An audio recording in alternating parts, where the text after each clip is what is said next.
I have found that a lot of people don't know who they are, not because they're lost, but because they're overly attached to who they were taught to be. Hello, everyone. Welcome back to my podcast. Hannah Mae here. So happy you're here. Does anyone ever think about attachments and identity? I do. I think about it all the time. Um, is that weird? We're going to talk about it because I think about it so damn much. But for the longest time, I didn't really understand what these words meant. The first time I heard about attachments, I think I was a teenager, actually. And I heard about it because my friend was talking about her dad, who was a self-proclaimed atheist.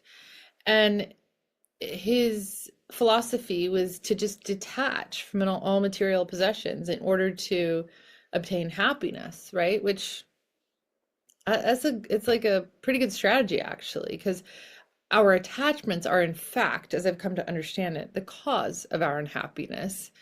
But because they block our true nature, they block our natural state, which is a state of happiness. And in fact, that's what attachments do, is they block us from our true purpose and really being able to experience and know our true value and worth, because they eclipse that essentially when we overly identify with them. I have found that a lot of people don't know who they are, not because they're lost, but because they're overly attached to who they were taught to be. And I know for me, I came to a point where I became absolutely desperately needing to know who I was. I felt very cut off from myself. And as a born seeker, I had no choice but to seek that. So, in this episode, I want to discuss how our attachments to these roles, belief systems, and perceptions distort our sense of self and block us from truth, purpose, connection with others, and connection with ourself and God within. So we'll define, and I'll use some other references and some examples to best unpack this and explore how misidentification leads to suffering and disconnection. And if we want to restore ourselves to our natural conditioning, then we have to really start to become aware of these things. And all that's required is a willingness to seek. That's it. I find that the soul sees what it needs to see when it's ready to see it. It's not going to see it before that. Period. End of story. My job here is not to try and show anyone anything they don't know, because I don't know what you need to see. I didn't know what I needed to see until I saw it. And in fact, I had a prayer come up for me, and I'm just going to warn you, if you ever say this prayer, just beware, okay? I started looking at some attachments at one point and thinking to myself, well, where I'm overly attached and overly identified, I don't know, because it's so much ingrained and intertwined with who I am that I'm unconscious to it, obviously. If I was aware of it, then I would make that separation. Where I'm not aware and awake to something, I just don't know what to look for in the first place, right? So I remember praying and being open and saying, okay, God, I'm feeling blocked in certain areas of my life, and I'm just open to seeing where I might be attached. Now, just all I'm going to say is be careful because shit will come to the surface if your desire to see is sincere, okay? Is all I'm going to say. And there's going to be some work in that, because where we have to detach, where we are completely intertwined with, it can feel a little uncomfortable sometimes because it's very much a part of your identity. So the more attached and the more aligned to a belief system or a coping strategy or survival skill, usually there's a lot of fear driving that.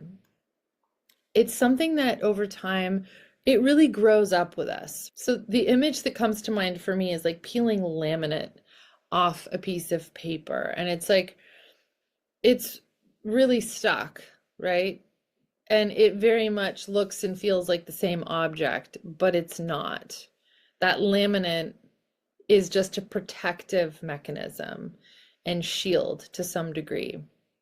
And so there's this separation that has to happen in a process of detaching, which can be extremely liberating, but it can sometimes be uncomfortable because things get challenged and confronted within us, right? There's a reason why we held on to these beliefs. And a lot of times these beliefs and these ideas are just part of our programming and our conditioning, and it wasn't our fault. But we do have the responsibility, and if we have a desire for more freedom, to really become aware and look at this stuff and be open to seeing where, what, and how we can live more freely and live and operate from a place of love and service rather than attached rigidity, because that's what attachment is essentially. It becomes very confining and very rigid. So I look at identity as our God-given essence. It's not what we know, it's not what we believe or what we do. And it's very common to identify with our roles or our states in life or our office, right? Like mother or whatever our career choice is.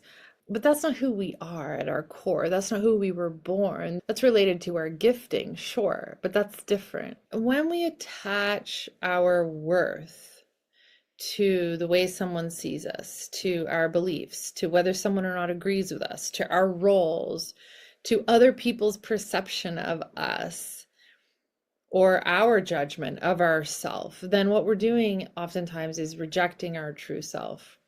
And if we reject the truth of who we are instead of accepting someone else's projection of us and internalizing it and call it identity, then how can we receive our true value? There's no opening an access wave for that because we're so attached to these other things, and those other things that we're attached to end up really taking up the space. And also, by the way, we're blocked from hearing our intuition and God's voice in us and direction.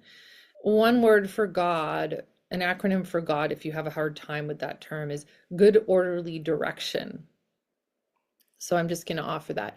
And when I was 19, I sat down because I got this temp secretary job at this travel agency, entertainment travel agency that a family friend offered me because they saw how aimless and bored I was. And I took it, and then I was really bored. And I started reading this book on Buddhism, and I thought it was so fascinating to witness the correlations and the similarities where Christianity and Buddhism really aligned. Of course, they part ways at different points, but I remember they talked about attachment there. And so that was really just sort of the beginning of it getting my attention and going, not knowing like how much more this journey would evolve. But, as it plays out, we tend to, place importance on things outside of ourselves, right? And we tend to think if I just have this or that, and this shiny object or that shiny object, then I'm going to be happy. And so that's what these attachments are. I didn't understand at the time, and I've come to understand much more deeply, that it's actually the attachment to the belief and the conditioning and the illusion that we need to let go of rather than the thing, because the belief is actually what's driving the behavior. And how it manifests, of course. So what I thought I would do is break this off very practically for you, since I know I tend to veer a little esoteric sometimes. And I thought I would use as a reference a book called The 5 Levels of Attachment. Don Miguel Ruiz Jr. is the author. His dad wrote The 4 Agreements, which you may have heard of. And he just very clearly, in a very grounded way, walks us through with some great practical examples. He mainly utilizes team sports analogies, which I find perfect, but I'm going to weave in some of my own examples that feel also very relevant. And he speaks about these 5 levels and breaks them down. So the first level, we have the authentic self, which is where we want to be, right? That's home. This is where we have objective awareness, where identity is not defined by our beliefs. So we can participate in an activity, we can hear other people's ideas, we can be in a situation, yet stay detached. And there's no charge on it. It doesn't bring us up or bring us down. In other words, I think of remaining neutral, where the things outside of us don't pull us outside of ourselves. Level two is preference, and this is where emotional engagement begins. And you still have self-awareness, and you still are able to step back into some semblance of centeredness and observation when you're aware, right? You're able to be aware of if you're getting pulled outside yourself and come back. So you can prefer, for example, a certain way of eating, a certain way of voting, a certain way of praying without it becoming who you are. Does that make sense? So you're not overly identifying with it. Level three is identity. And this is where the separation between belief and identity becomes to blur a little bit. And your belief influences how you see yourself and how you see others. So, for example, if you're at a game and your team loses, right, he uses this example that maybe it negatively impacts your day in some way. Or I think if somebody challenges your political stance or disagrees with you, you can feel threatened and it can feel personal. And by the way, what I want to say is the whole analogy of the game is interesting to me because I don't care about sports. I am able to go and sit at a sports event, which I don't even particularly enjoy doing. Here's what I love about it though. I love observing the energy of the crowd and the audience and seeing how it impacts people differently and witnessing and observing their experience, because a lot of people who are going to these games, I happen to be around people sometimes with people who are very passionate about sports. And so I can go and just observe and witness how people can really begin to embody this experience, and how in a more extreme situation, the win can like totally take them up and they're on top of the world, or the loss, on the other hand, can wreck them and totally destroy their day and everything in between. You know, there's no judgment in this. It just doesn't have any particular charge for me. There are other areas of my life where I have been extremely challenged. Addiction recovery, for example, is a perfect example, where I've had to really separate from harmful behaviors and ways of functioning and operating in order to find a more healthy way of living. Another example would be something that I observe in other people. Like, I live in a Christian community, but I notice how some Christians respond and have judgment around certain things, like the practice of yoga, or the other area is hypnosis. A lot of people believe that it is spiritually irresponsible and dangerous, or somehow against God's will. I had one Christian say to me once that it was in the Bible that Jesus condemned hypnosis. And I was like, well, pretty sure hypnosis wasn't even invented yet, so pretty sure it's not in there. We can go look if you want. I don't know, maybe they had like a super modern translation. And so I've had to do work around detaching from the idea that other people seeing me a certain way based on my chosen profession defines me in some way, and come back to the truth of what I know to be true, which is that no, I walk this path spiritually responsible. I walk it with humility. I walk it with my higher power. I sought and received clear direction in prayer and meditation of pursuing this path. It's helped me, and I know I've helped other people. And so I know the truth. I can essentially detach from those beliefs and see that that is their attachment or their own lack of awareness and understanding. Now, can hypnosis be used and practiced in an irresponsible way? Sure. Yeah, anybody can do anything unethically. And so I look at it from that perspective, and I have empathy, and I go, okay, like, I get why they see that, and they just don't know what I know about this, and they don't know how I practice. And if I had an attachment to needing them to see me a certain way, then I would probably exert an unnecessary amount of energy in trying to convince them otherwise. But I choose to detach from that and let go of it so that I don't have to do that and waste my time or effort. And I'm very comfortable in where I stand. The idea of yoga, for example, is really interesting to me. And I've also had to detach from that because I practice yoga. I love it. I find it to be incredibly healing. I have experienced a lot of emotional and spiritual benefit from it in the release. I'm a kinesthetic person. I move my body. I'm an empath. I understand what happens with an energy buildup in my body and how much I benefit from moving that energy and releasing it and opening my heart space. It's really powerful. But there's a belief and an idea, right? That it's, again, spiritually dangerous or against people's faith to do that. And so I can have respect for that, right? I can say, okay, that's just, they're just not comfortable with that.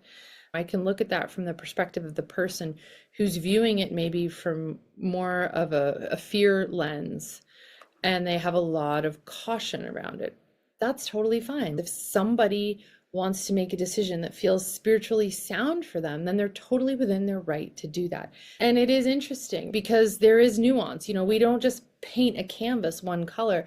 And I think the deeper of an attachment that we have to something, the more black and white things can become. And that can really do us a disservice. And it can block a lot of avenues for us to navigate with nuance in life. Really, I think what it comes down to is really deeply honoring where we're at with something and like being okay with where we are at. Like, why does where we are at have anything to do with where somebody else is at? So you see this with political projections, you see this with parenting and projecting their stuff onto their kids, like needing their kid to be like the straight A student or like the best team player. That's not about the kid. That's about them and their own unfulfilled needs that they're projecting onto their child, as I've witnessed it.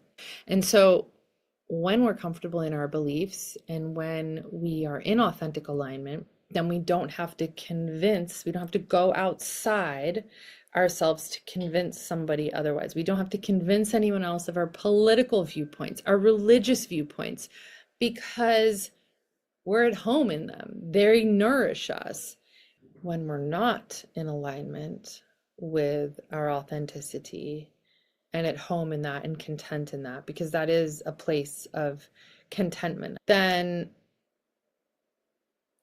trying to go outside of ourselves to get other people to reinforce or validate something for us is a signal that we're overly attached, that we're overly identified with something. So we talked about level 3, that separation between belief and identity begins to blur a little bit, and there's less distinction there. And you can kind of find yourself not knowing which one's which. Level 4 is internalization. So this is where belief becomes a core part of your identity. And you either embody the victory or you embody the defeat. And other people's disagreements can feel like a threat. And this is where projection intensifies as it increases. And there's a much lower tolerance or respect for other people's viewpoints and opinions. You see this particularly with political polarization and division, where relationships can begin to break down, where connection begins to be severed, and it becomes personal. There's nothing wrong with having a conviction and believing in something, but when you personalize it and you align with that as your identity, that's very different, because that can in fact start to drive you and consume you, and that's not healthy. That's when it becomes about you versus the cause. There's a difference. Level 5, fanaticism. This is where things can get a little potentially volatile, and like you want to take a step back if you're around it, because this is where somebody loses connection with their true self. And their belief system equals their identity. And that's where they can start to embody something totally different that's not them. So Don Miguel uses this example. He says, at this level, you worship your team. Your blood bleeds their colors. If you see an opposing team's fan, they are automatically your enemy, because this shield must be defended. This is your land. Further down, he says, as your attachment grows, it can reach a culminating point where respect is lost even for humanity. In your eyes, a true fan is willing to die and kill for his team. Obviously, this is very extreme, but you see it all the time with people when they become enraged or inflamed if somebody disagrees with their political beliefs, and they become completely incensed. You see it with addiction. If somebody's embodying something that's not them, and there's like something else is essentially taken over their being. And you see it in very extreme cases when people are very much in a substance addiction. But you can also see it if somebody is in a really toxic relationship, in an abusive dynamic, where they start to identify and they lose that connection with them true self, and it causes them to be cut off. And it's actually very sad and very painful to witness, but it can be dangerous too. So when your belief system leads you to disconnect from love and compassion, really, and that's fanaticism. So why don't we see it, right? Most attachments are invisible and they grow up around us like weeds. And sometimes we don't question them because they're familiar and it's just, they've always maybe obscured our vision and they've limited us and impeded us.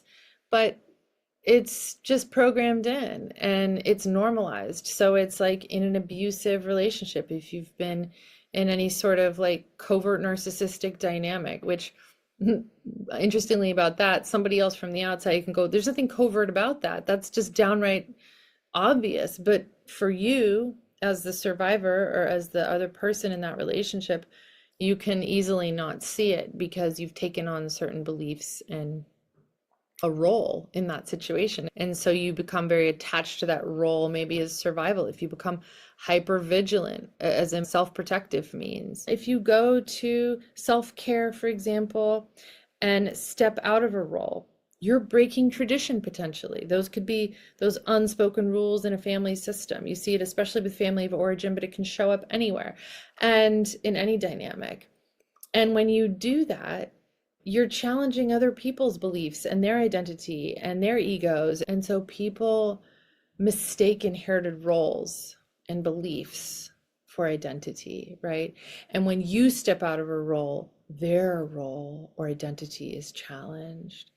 And so people can really give you a lot of pushback on this. And then, of course, you're going to have your own internal dialogue and conditioning and programming that can give you a lot of pushback. And so we're dealing with things in an invisible dimension and realm here. And so my experience is that I need to, and one needs to, really seek and rely a solution that is also in that same realm to supersede that invisible pushback, that energy that you're going to get. We need a good, strong defense there. Also, it's really helpful to, if you are stepping out of any sort of dynamic like that, to seek support from people who are sane and clear, who are not attached to those same beliefs, who can say, oh, I've walked through this. So like with addiction, for example, I'm on the other side of this. Let me show you the roadmap. Let me speak clearly to you, because your mind is going to tell you otherwise. Because when these beliefs, when we grow up with them and they become very intertwined and there's like all the different pathways and neural pathways, while we're navigating and laying down new pathways, which we can do really beautifully in deeper levels of meditation and hypnosis and remove some of those pathways and belief systems, it can be helpful for objective voices to say, oh, nope, oh, go this way. You're off here. You're way off here. And just because you've always believed this doesn't mean that that's the truth. So question those things. To have somebody validate that questioning for you and support you in that is absolutely invaluable. And oftentimes, because of this programming and the fidelity to those ingrained belief systems, we're more loyal to the lie that we were raised with than to the truth that is trying to emerge in us, because that truth that is trying to emerge in us can be so absolutely confronting and threatening to our identity, to these beliefs that we've identified with and aligned with, that we felt supported us, that it can be really challenging. So always something to pause in and to seek direction and counsel around, and also, of course, good spiritual direction as well. So this was just sort of an intense overview on identity and attachments. And there's so many different directions that we can go with this. But I invite you to check in and just like notice what you're attached to, what causes you to feel threatened, what causes you to want to be defensive. That's an attachment, most likely. Anything that causes disappointment, usually we have an attachment to an outcome in that. And anything that makes you feel rigid, confined, or doesn't allow you to express creatively, any belief that feels confining, that's an attachment. That's most likely a fear-based attachment. So this is the kind of deep work that we do in the Soul Detox Aligned, Abundant, and Free program. That's this 7-day online program that I offer. And it's really just the beginning of starting to look at this stuff and eliminate the things that are blocking us from our true purpose, alignment, and deeper spiritual connection and creativity, coming back to our inner authority. So go ahead and get on the wait list if you're interested in that. We're halfway through that right now. It's really beautiful to witness people waking up to certain ways of operating and having these aha moments that are really things that can change, these subtle inner shifts that can totally change their trajectory in the course of our life in what might seem like small ways, but actually can really open up a lot of new experience for us and a lot more connection, a lot more awareness and fulfillment. So I just want to finish with this one quote that Don Miguel Ruiz Jr. says, and he says, "Self-judgment resides where self-acceptance wishes to be." And I just think that's so beautiful because it's just so indicative of the counterintuitive nature of this work. When we're acting one way and we're having a reaction, that reaction is really just a signal for something to get our attention so that we pay attention so that then we can have a new experience. And then the last thought is when your belief leads you away from love, and it causes you to be pulled outside of yourself, then it's no longer the truth. It's an attachment. So, things to think about. I am open in here for any mic drop moments for you, deeper insights, ahas, wisdom moments, questions. DM me if you need to, and check out, don't forget, on my website if you are wanting to sign up and get on the wait list for the Soul Detox for next time. Love you. Have a great week.